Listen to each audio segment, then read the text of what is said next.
Thank you, Mr. Chairman. I just wanted to put this into proper context. Right after World War II, China didn't have a functioning economy. It was a peasant society.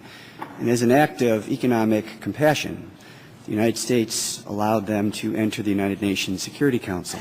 Obviously, things have changed considerably, but when we talk about China, we have I think, preoccupation and economic anxiety about what they're doing, and we don't focus enough on what it is we're doing as a nation.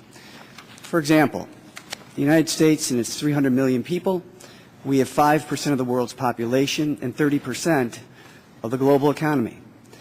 China has 1.3 billion people.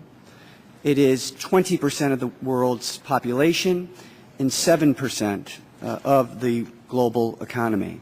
We have a market-based approach. We encourage innovation. China has a state-dominated approach, which has been said here is unsustainable over the longer term. But the United States has to recognize that we need to use our strength in investing in companies that have developed the technologies that are producing products that are addressing the global demand. What do I mean? An American company, Applied Materials. They deal with silicon and nanotechnology. The CEO, they make the machinery that makes microchips that powers our computers.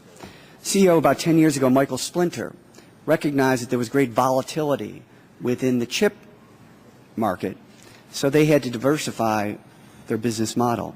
So now, Applied Materials, an American company, makes the machinery that makes solar panels. The problem is the technology is developed here and sold over there in places like China. So I think what we have to recognize is America's economy is the most dynamic. It's the most resilient. It's still the strongest.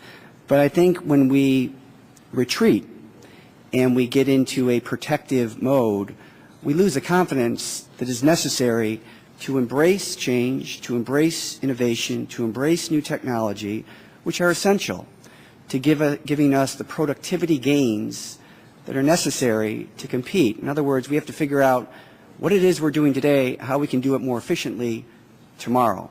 So it's a pretty simple proposition, but I think the United States has to recognize that unless and until we send a price signal to the financial institutions, to the manufacturers, that we're serious about really moving toward alternative energy sources, we're going to continue this paranoid preoccupation, not only with China, but with everybody else. As the author Fareed Zakaria says in the Post-American World, it's not that America's economy is declining, it's that everybody else is rising because they are web-enabled, regardless of size, distance, and increasingly language. So. One comment with respect to the equipment industry for making either semiconductors or solar panels, and that is that in the medium and long-term plan that China put out in 2006, a science and technology plan, their plan is actually to have their own equipment industry and not a foreign industry. So those who are considering that this is a very good market right now, but it may not be a very good market long-term, and corporate strategies as well as U.S. government strategy have to consider that the Chinese market is not necessarily going to be perfection going forward. We have to think about that.